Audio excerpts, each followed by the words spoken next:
This is Damage from Dimmu Borgir, and you're watching RichardMetalFan. Hey, what's up, guys? Episode 402 of Richard Metal Fan Interviews, calling from Zoom, and I'm here with Gil Carlson, aka Damage, aka Mr. Damage, from Dimmu Borgir, Chrome Division, Gromth, The Cult of Destiny, World of Damage, and probably a plethora of other bands I probably never heard of. So, how are you doing today, That's man? right.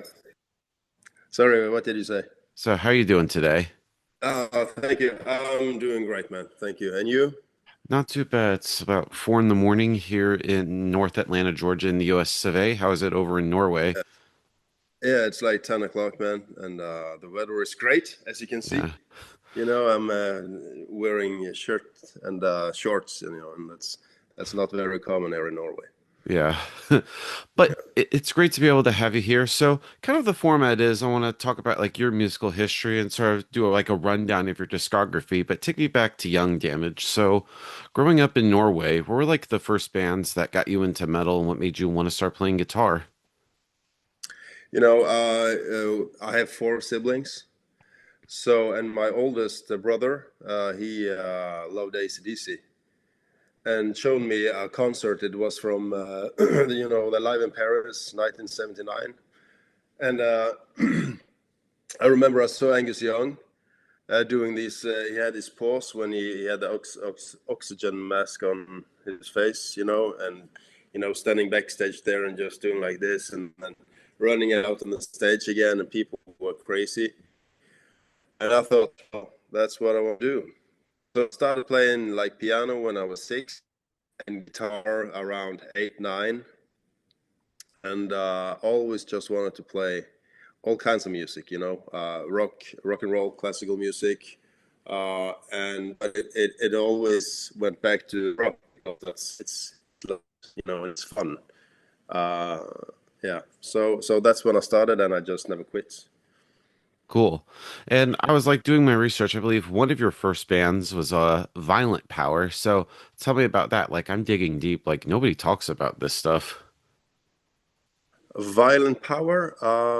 I don't remember. I guess can that have been the band that was called Invaders later on? I think it was an Iron Maiden cover band because the first band that we pulled together with my friends were I think it was like Noise Pollution or Arcam or something. We were like 12, 13 years old. I think it was called Arkham, but I don't think that's on any website Yeah, it was ever. listed on Metal Archives. It was, but I know they were originally were called Cobra, then Juicy Jane, then Violent Power. Violent Power, yeah, yeah, yeah. That's the band with the guys from this Iron Maiden cover band, which I played in. Like I was 18 years old at the time. All right, Yeah. cool. And then kind of going into that after that, you started up Breed. Breed, tell me about that. And I know 2007 you did that self-titled album. So what was Breed all about? I've always been a big Pantera fan, and when Dimebag got shot in 2004, wasn't Yeah. it? It was like we felt like we have to carry this kind of music on. So we started Breed like around that time. And I've been in many bands and doing many projects, but now I just wanted to play in a kind of a groovy heavy metal band. So we founded it in 2003, 2004, and I actually, back in those days. We had to. It was not like today where everybody has a home studio. We physically had to meet each other. So I lived in Bergen, which is the town where I was born, but I've been moving around all over the place. And then I found a drummer in Kristiansund, which is a city like 7 hours from Bergen, for the north. And I bought a caravan and just moved up there, and we wrote the first album. It was crazy times, man. And then we moved to Oslo. I think it was 2005, and wanted to have to get a record deal. and we were dead serious, but and kind of quite naive. There was so many things going on, like Napster and Spotify and all these kind of. You didn't have the streaming services, so we were kind of falling between two rocks because it's the end of the traditional era where you bought physical albums like how we were used to. So when we got signed, it was just crazy times, and we eventually just gave up. Yeah. Yeah, but that first album, and I'd hard to believe that, next year will mark the 20-year anniversary of the self-titled Breed album. So how do you feel that about that album now, almost like 20 years later? I think it kicks ass. The first album, I love it, man. So we actually want to get together and play those songs live again. Yeah. Yeah, and So like yeah. I think all those songs are great, like Can't Break Me, Remember My Name, and I even love how you did that cover of A Hole in the Sky by Black Sabbath, which is pretty awesome. Yeah, kind of slow Yeah. compared to the original. Yeah. So yeah, no, but thank you, man. So everything just kind of evolved, but the thing is that when we had the release concert on the first album, this was in a club in Oslo called Club Maiden, and I think Shagrath was standing in the back, looking at the concert. And when we were done, a buddy of mine said, "Do you know that Shagrath was here?" And I was like, "No." God damn, you know. Oh yeah, which little would you know? Uh, so yeah, it's just so funny, all the coincidences, how things kind of twists and turn, which I could never imagine how the road would be. Yeah. Yeah. And then going into 2010, you did the last Breed album, Another War. I thought that was pretty good. So was it kind of like going from like the self-titled to Another War?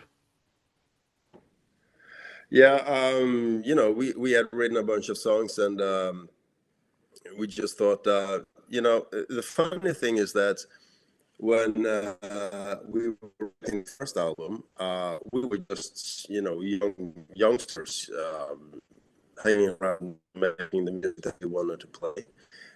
And when we moved to Oslo, there were so many kind of music police people around us that said, you guys need to have blast beats, or it needs to be more aggressive, or this and that. And that like made us, I think you can listen to the second album that we kind of tried out a bunch of things that I guess if we would make a third album now, we would just go straight back to the roots and don't listen too much to what other people would mean, think about the music, because I think the identity of the second album is kind of a little all around, if you know what I mean. Yeah. Because I know in 2011, like Breed had broke up. So how hard was it to sort of end the band? Yeah, so to me it was quite easy because I had a full-time job. I was working Monday to Friday. Just bought a house and was working on that house, and we were going out playing in the weekends, and got home and I was exhausted and I had to go back to work. And we got paid in beer, basically. Yeah. So I just thought, fuck this. I might as well just take an education and play music on the side when time allows it. But every time I had these thoughts, somebody calls me. So, but to me, it was natural. Yeah. Yeah. But then, of course, jumping into 2012, a year later, you joined up with with Gromth. Gromth, with, of course, with Tijalev, also Dimmu alumni, and also playing with the Man's Child. So tell me about like joining the Yeah. that band. As I said, I tend to get phone calls when I want to give up, and this time, the guys in Gromth, we all know each other. So they were going to play the European Song Contest. I don't know if you heard about this, but Yeah. Is it this Melodic is Festivalin? yes, that's I've right. heard That's about right. it. And, yeah, they had already written the song, and asked me if I wanted to play guitar on it, and I said, yeah, of course. Yeah, which should be Alone. Yes, Alone, and that was fun, man. It was great fun.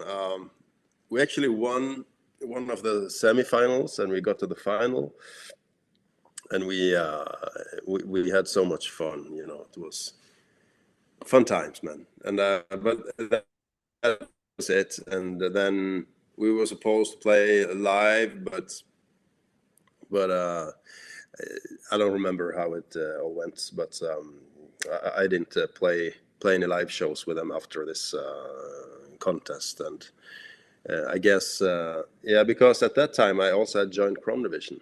Yeah, So we which were doing, yeah, pretty much led me into that. So how'd you join? yeah, Because I know you already sort of met Shagrath at one of the Breed show, that Breed release show you were mentioning. yeah, that's right. No, so he called me. Shagrath calls me, and he says he asked me if I would be interested in doing what's it called, a rehearsal with Crown Vision to see if it fits, if it works. And he asked me to learn 4 songs. I don't remember which, but and I said, yeah, of course, man, of course.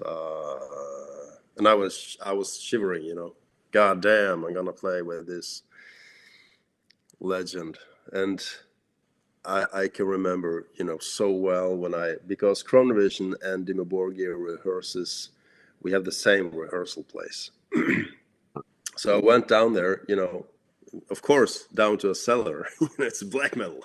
So Nothing more metal than down to that. this cellar, and I just saw this Dimmu Borgir sign, which it was flashing Dimmu Borgir, and I was like, I can't do this, man. So, but I just, played, and I thought, yeah, I just hope the guys like it, and they loved it, and we just got along, and that's the story of that one. And then we just started right away writing material for Inferno Rock Eternal. Yeah, yeah, So yeah, yeah. And tell me about making that. What was sort of like that whole recording process like, being that was like your first record with Chrome Division? yeah. I learned a lot because in Breed, it was only me playing the guitar, so it was kind of basic. Recorded one guitar left, one guitar right, and then guitar solos, and that was it. A little add-ons, but not much. But in Chrome Division, there were so many ideas being thrown back and forth, and we were 2 guitarists, so we had to adapt to each other. And Shagrat had so many ideas, and we were just we were a real band, so the process was it was kind of intense but very fun, and I learned so much from it, and then we recorded that album in Oslo, and yeah, it was a really good experience, man. Yeah. Really. Yeah. And when you joined the band, were you like looking at like the other albums and be like, this is what I need to do? Or did you want to like bring like your own kind of like style into Chrome Division? I try to mix it, like keep the identity, but still, I think when you every time a band gets a new member, there will be a change in the sound, and I thought, I have to be me, but same time adapt to the sound of the band. Not sure if that succeed, but I think that album is it's kind of mature, and if you listen to it, there's a lot of details going on there. Yeah.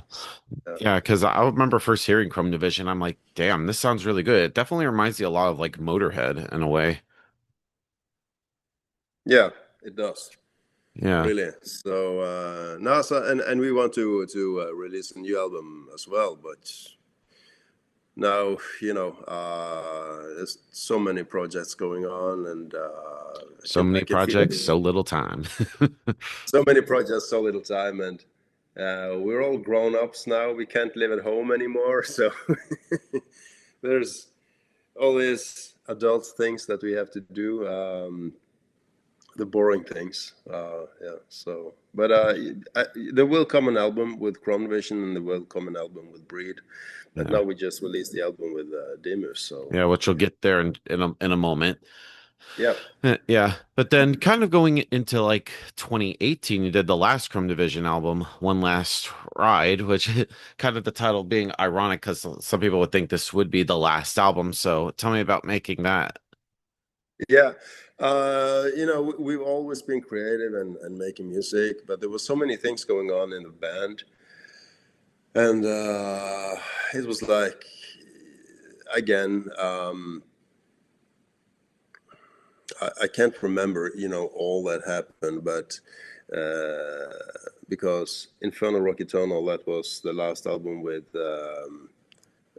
Shady Blue, Paul Mathisen, and then we got Eddie Gus into the band again because just to finish that One Last Ride album, and so there was a lot of who's gonna sing on this album, and band members quitting, and so we just thought, okay, we have this bunch of songs and we don't know where to go, this and that, so let's just record them and call the album One Last Ride, and if we should release another album, let's do that. But it was not intention. It was not like Kiss, going on a tour every, 5 or 6 years and saying that this is the last one. It was not like that. We just wanted to release a bunch of songs that we had. Yeah. Yeah, and if it Mm. this and if this was if One Last Ride is the sort of like the last Chrome Division album, I feel like that album it was like a hell of a way to go out. Oh, thank you, man. Thanks. Yeah.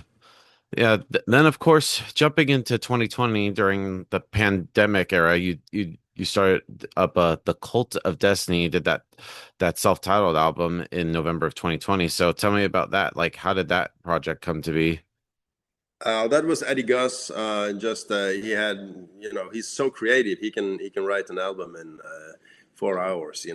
So so he said, I have so many songs laying around, and so he asked me if I want to play guitar on them, and I said, yeah, of course. So he did that, but that was Eddie Gus, his own project. I didn't write any music for that or anything. I just wrote the guitar solos and recorded the guitars, and that band was supposed to be a band where we just had fun and went out playing gigs and making money, and that's basically what it was, and it was great fun, you know. Yeah. Yeah, and I thought that was a pretty good album, like Into Armageddon, the Cult of Destiny, the song, and even love how the last song, which is the Kiss cover, I Was Made for Loving You. I thought that's pretty catchy. Yeah, thanks, man. Thank you. Yeah. And it's fast, you know. Dig, dig, dig, dig, dig, dig, dig, dig, dig, dig. Yeah. Yeah, definitely.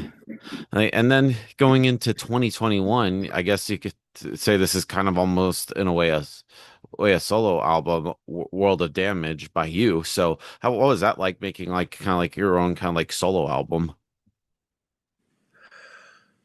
That again was, I've been writing so many songs, and which didn't fit into Chrome Division, and it maybe have fit into Breathe, but that time I just thought, why don't I just do like Dave Grohl did with Probot, and Slash did with his solo album, just invite a lot of guest vocalists and just release whatever, not thinking about any plan or style or anything, just release music that you want to play. And that progress was, I learned a lot from it, because you can contact people and they say yes, and then you don't hear anything, and or they answer, but but you have so different visions, so it doesn't work out. So I had to change a lot of personnel to be able to release it, But I learned a lot from that as well. A lot of technical stuff, actually, because this was the first album which I recorded all the guitars and the bass at home myself, Yeah. and then I understood, why. why you use expensive mics in the studio because I didn't. So yeah,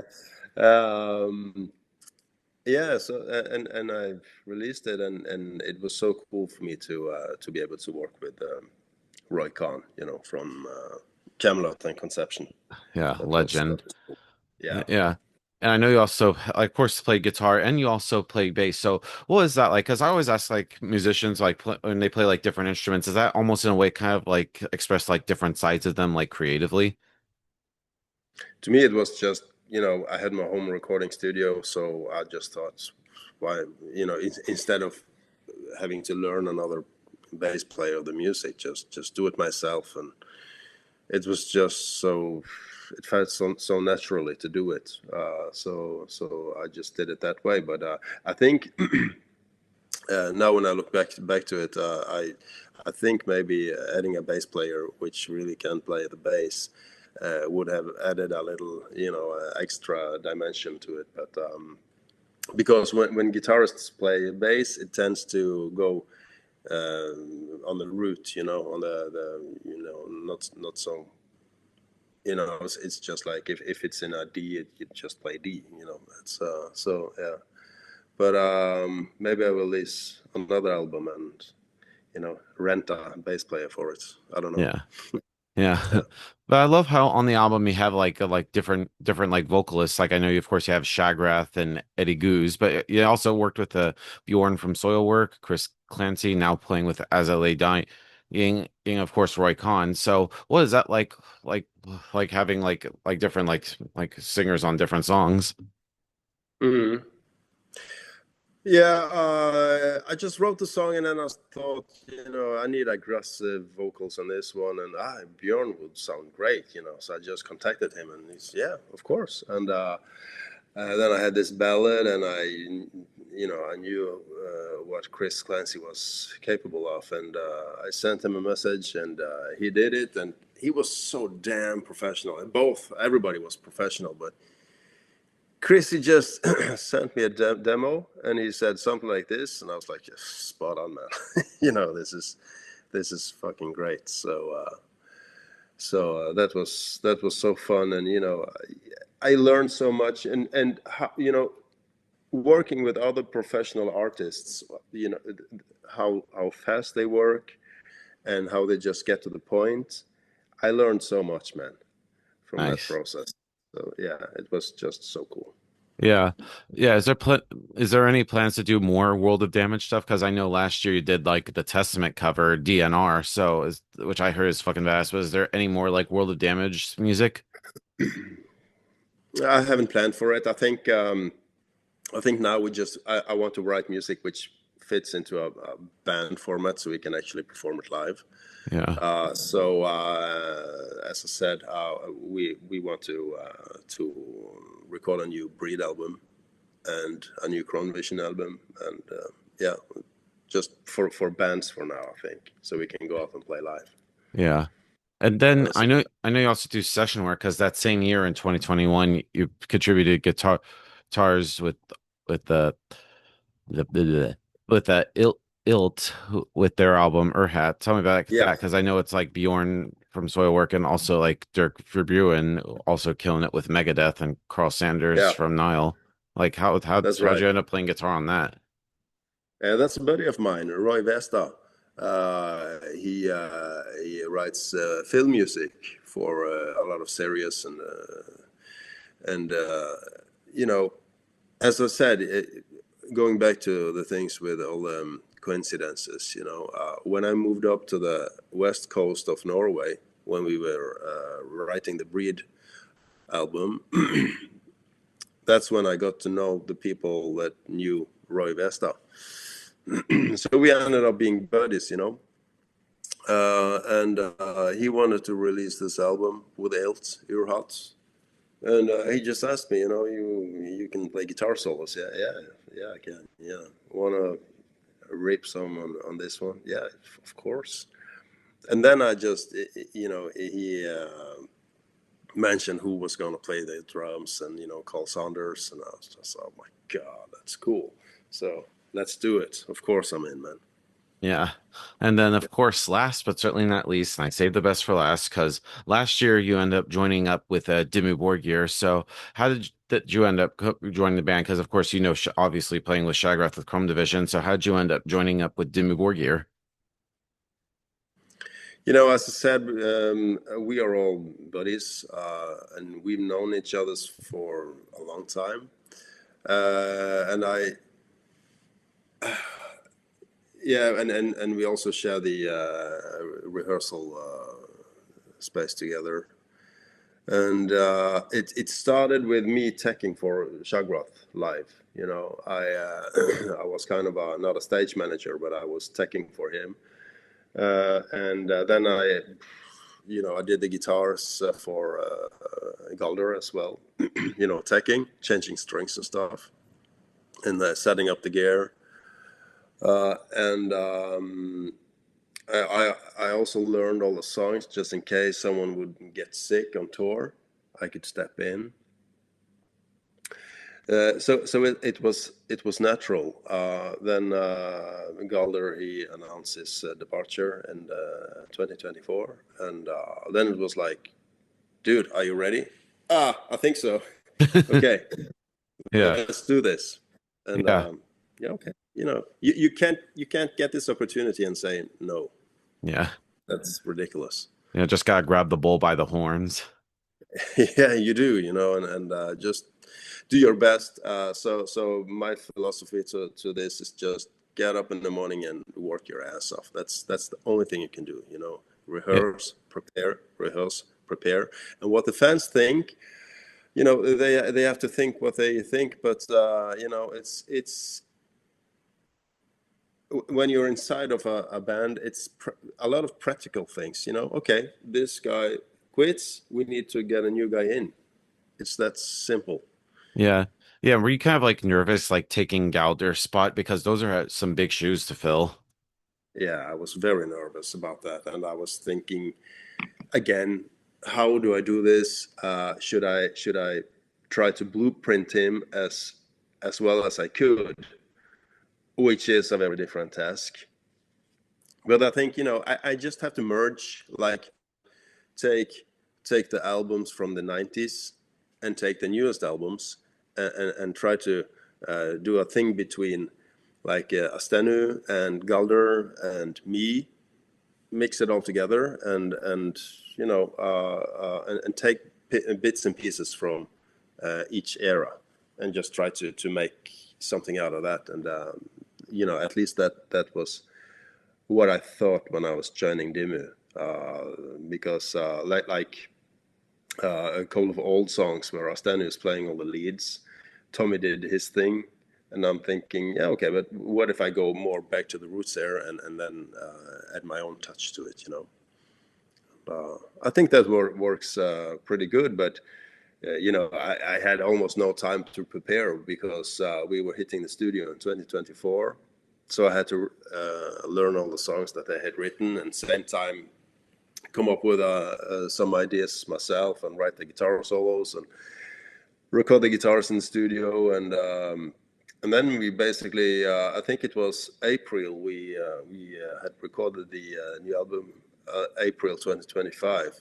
The recording sessions were done, and we just went straight to the rehearsal room, starting rehearsal the live set for the festival run last year. So very, very little time, man. Yeah. I didn't But sleep much. yeah, then of course, last month you dropped Grand Serpent Rising, which is definitely one of my favorite albums for this year. So how do you, so of course the album's now been out for over a month now. So how's like the overall like reception and feedback been for Grand Serpent Rising? I think it's been overwhelming. It's been so positive. It's I don't read too many comments, but it seems like people think that this album is a mix between the old and new, like Insorta and Death Cult Armageddon, and but you have it's you're always like an artist. You can't go back in time. You always have to go, look into the future, and But I think that it's a good mix of it's aggressive and uh, and I also think the compositions on this one is great. The guys have been doing such a great job before I came into the band, and but it seems like people like it. But I think this one needs to grow. You have to listen to it many times. There's a lot of music and a lot of information. Yeah. Yeah, I like every song on here is great. Like Ascent, the Nemesis, Silk, Minas, and Alchemist, and Ulvigeld, and Bloodsettle. Like even like the couple those song, the two Norwegian songs. I feel like it definitely feels like I of course being from Norway, it's a personal song. Like because I love when bands like sing like songs in like their own like language and their country. Yeah, thanks, man. Yeah, it's so cool to hear. It just, I think that we just do what we feel is natural to do, and not thinking about being commercial or anything. Just you know, if you want to do a song in Norwegian, why not? It's part of who we are. Yeah. Yeah, I'm like So I have no idea what y'all are saying, but I love it. yeah, thanks, man. Gives a good Yeah. feeling. Yeah. Yeah. But Yeah. but Thank you, still talking about like Grand Serpent Rising, I feel like this album definitely, like you mentioned, I feel like it represents like every era of Dimmu Borgir here, but I feel like the Serpents, especially in like the album tower, also feel like it talks about like renewal, growth, and knowledge. Like for you, do you like see this record as not only an acknowledgement of the past, but do you feel like it's also like could see into like the future of the band? man. Yeah, absolutely. I feel the band is very energized now, and we have so many ideas, so many things we want to do, and things happen to people when you are in your 20s. You tend to be kind of naive, but you have a lot of energy, and then some get kids and get caught up in that, and life changes. And now the age that we are at now, we are grown-ups, but still, in my opinion, young, and kids are growing up, and we can just let me shut this up. And it just feels like we have a new kind of youthful energy, but with experience.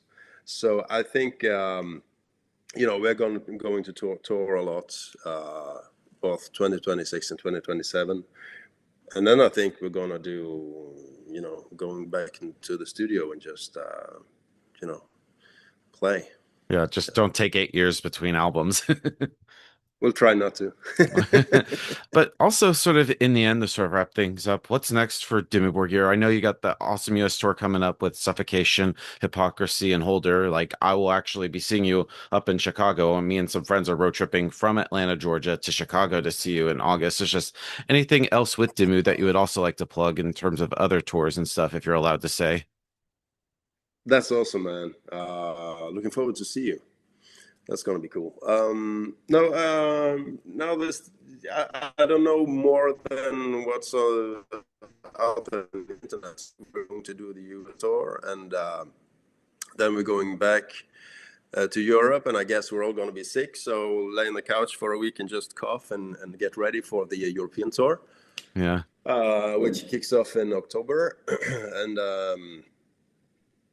I think that's like 17 or 18 dates on the European tour, and then we will wrap that one up in Oslo Spectrum here in Norway, which is kind of a legendary venue to play, and then home again, and then out again in December, doing a couple of dates. There's one that's been confirmed, which is in Mexico with Wow. creator. So yeah, and then there's going to be a lot of touring in 2027. I guess there's going to be kind of a large festival run next year, but these are things that has not been confirmed. I really don't know. Yeah. But thank you, Damage, for this interview. It's great to be able to have you on. It's just any final words you want to say to the viewers that are watching this to close us out. Yeah, keep on supporting us and all the other bands, and I'm looking forward to see you guys on the road. And let's grab a pint and have fun. Hell yeah. So everybody, Damage from Dimmu Borgir, and we'll see you next time.